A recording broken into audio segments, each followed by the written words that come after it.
जय श्री राधे भक्तों।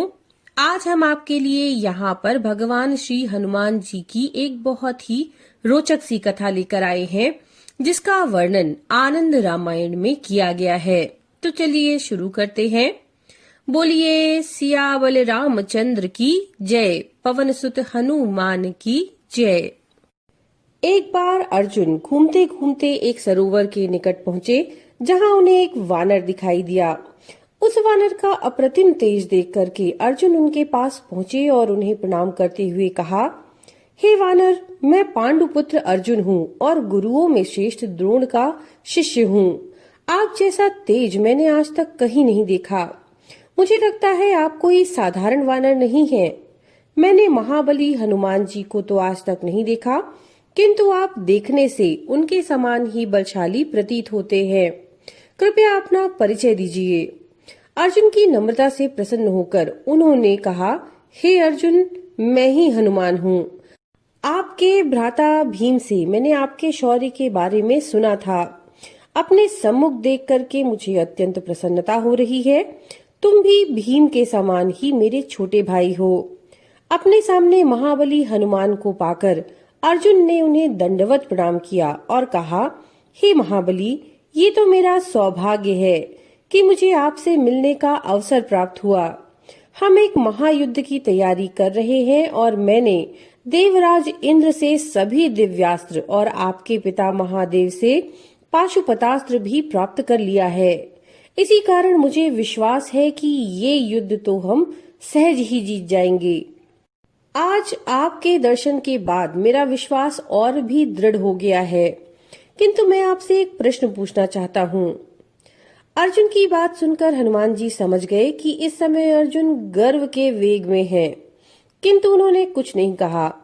हनुमान जी की आज्ञा मिलने पर अर्जुन ने पूछा, हे महाबली, देवी सीता की खोज में जाते समय आप लोगों ने सेतु बनाने के लिए इतना परिश्रम क्यों किया?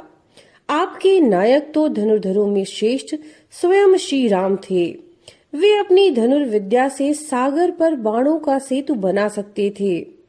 अर्जुन को इस प्रकार कहते हुए देख करके हनुमान जी ने हंसते हुए कहा, निसंदेह मेरे प्रभु राम सर्वश्रेष्ठ धनुर्धर थे, किंतु हे अर्जुन, वो सागर 100 योजन लंबा था और इसके अतिरिक्त बाणों का सेतु सुग्रीव, अंगद, नल, नील और असंख्य महावीर वानरों का भार नहीं संभाल सकता था।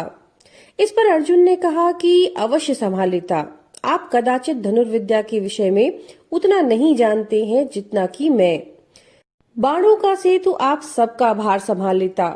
मैं तो श्री राम का एक अंश भी नहीं हूँ, किंतु अगर आप कहें तो मैं आपको इस सरोवर पर सेतु बांधकर दिखा सकता हूँ।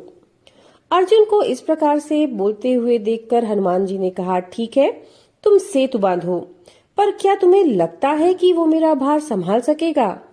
इस पर अर्जुन ने कहा, मैं अभी इस सरोवर पर बाणों का सेतु बांधता हूँ। अगर वो आपके भार से टूट गया तो मैं अग्नि समाधि ले लूंगा। ऐसा करते हुए अर्जुन ने अपने मंत्र सिद्ध बाणों से उस सरोवर पर एक सेतु का निर्माण कर दिया और हनुमान को उस पर चढ़ने को कहा।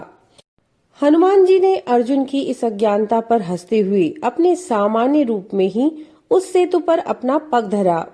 जैसे ही हनुमान जी का पग उस सेतु पर पड़ा, उनके अंगूठे के भार से वो सेतु टूट गया। ऐसा देखकर अर्जुन शर्म से पानी पानी हो गए। उनका सारा घमंड क्षण भर में टूट गया। अर्जुन अग्नि समाधि लेने के लिए तैयार हुए तो हनुमान जी ने उन्हें रोकते हुए कहा, हे अर्जुन, विषाद त्यागो, इसमें लज्जा की कोई बात नहीं है। तुमने दूसरे के बल का कोई अनुमान न लगाते हुए केवल अपने बल के आधार पर ऐसी शर्त लगा ली। तुम तो एक निरीह बालक के समान व्यवहार करते हो, अतः मैं तुम्हें क्षमा करता हूँ। तुम्हें अपने प्राणों को त्यागने की आवश्यकता नहीं है। हनुमान जी से ऐसी सांत्वना पाकर अर्जुन को कुछ संतोष हुआ, किंतु उसने फिर कहा, हे महाबली, मैं एक बार फिर से प्रयास करना चाहता हूँ। अर्जुन को ऐसा कहते देखकर हनुमान जी बोले, हे अर्जुन, बालक के समान बातें मत करो। जो व्यक्ति अपनी गलती से शिक्षा नहीं लेता, उसका कभी कल्याण नहीं होता। अपने सेतु का हाल देख करके तुम्हें समझ जाना चाहिए तुम पुनः वही गलती करना चाहते हो। हठ मत करो। इस पर अर्जुन ने कहा, हे महावीर, इस बार मैं सेतु दिव्यास्त्रों से बनाऊंगा, जो पिछले सेतु से सहस्त्रों गुना अधिक मजबूत होगा और आपका भार भी सह लेगा। और अगर इस बार भी सेतु टूट गया तो मैं गांडीव की शपथ लेकर कहता हूँ, मैं अवश्य ही अग्नि समाधि ले लूंगा। ऐसा कहकर अर्जुन ने अपने समस्त दिव्यास्त्रों में से एक सेतु का निर्माण किया। हनुमान जी बड़े धर्म संकट में पड़ गए। वे अर्जुन के प्राण नहीं लेना चाहते थे, किंतु उसका अभिमान तोड़ना भी आवश्यक था। उन्होंने श्री राम का नाम लिया और अपना एक पग सेतु पर रखा। उनके पग धरते ही सेतु डगमगाने लगा। अर्जुन को भी लगा कि अब तो उसके प्राण नहीं बचेंगे। हनुमान जी ने अर्जुन से कहा, पुत्र, अभी भी समय है, तुम अपनी गलती मान लो तो मैं नीचे उतर जाता हूँ। किंतु अर्जुन ने सोचा, इस अपमान से तो मर जाना बेहतर है, इसलिए उन्होंने हनुमान जी को नहीं रोका। ऐसा देखकर हनुमान जी ने अपना दूसरा पग भी सेतु पर रखा। सेतु इतनी जोर से डगमगाया कि जैसे अभी ही टूट जाएगा, किंतु अचानक वो सेतु पाषाण की तरह स्थित हो गया। हनुमान जी को बड़ा आश्चर्य हुआ। वे धीरे धीरे अपना भार बढ़ाने लगे, किंतु सेतु उसी प्रकार अडिग रहा। अंत में कोई और उपाय न देखकर हनुमान जी ने अपना वो विराट स्वरूप धरा जो उन्होंने सागर पार करने के समय धरा था।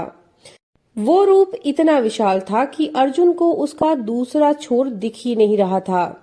किंतु आश्चर्य, उनके विराट स्वरूप धरने पर भी सेतु शिथिल था। ऐसा देखकर हनुमान जी और अर्जुन के आश्चर्य का ठिकाना न रहा। अर्जुन को विश्वास न हुआ कि हनुमान जी के इस स्वरूप को भी उसके बाण कैसे संभाले हुए हैं।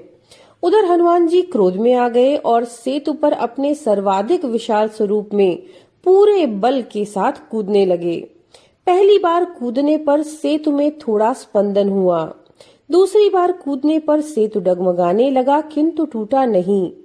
ये देखकर हनुमान जी एक बार अपनी पूरी शक्ति से कूदे। इस बार भी सेतु टूटा नहीं, किंतु सरोवर के पानी का रंग लाल हो गया।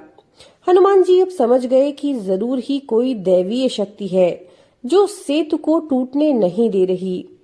वे तुरंत सरोवर में उतरे और उन्होंने देखा कि एक विशालकाय कच्छप ने सेतु को संभाल रखा है।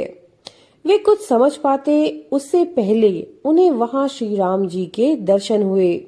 उन्होंने हनुमान जी से कहा कि आप ऊपर जाइए और अपनी शंका का समाधान कीजिए। जब हनुमान जी ऊपर पहुंचे तो उन्होंने वहां पर भगवान श्री कृष्ण को देखा।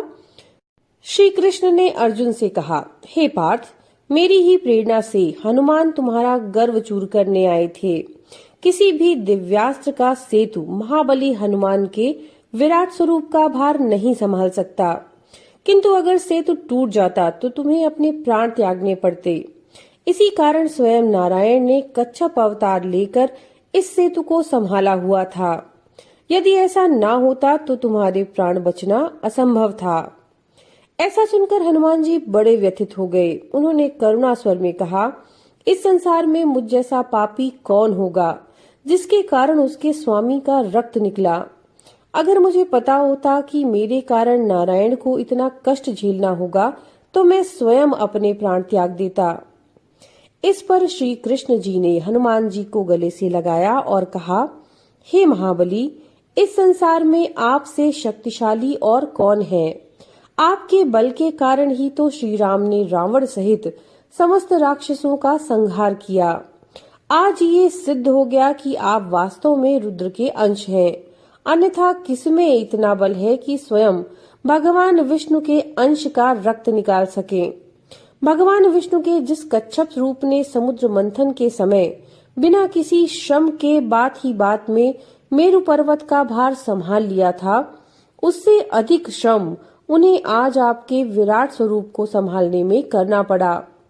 ऐसी शक्ति तो केवल महादेव के अंश में ही हो सकती है।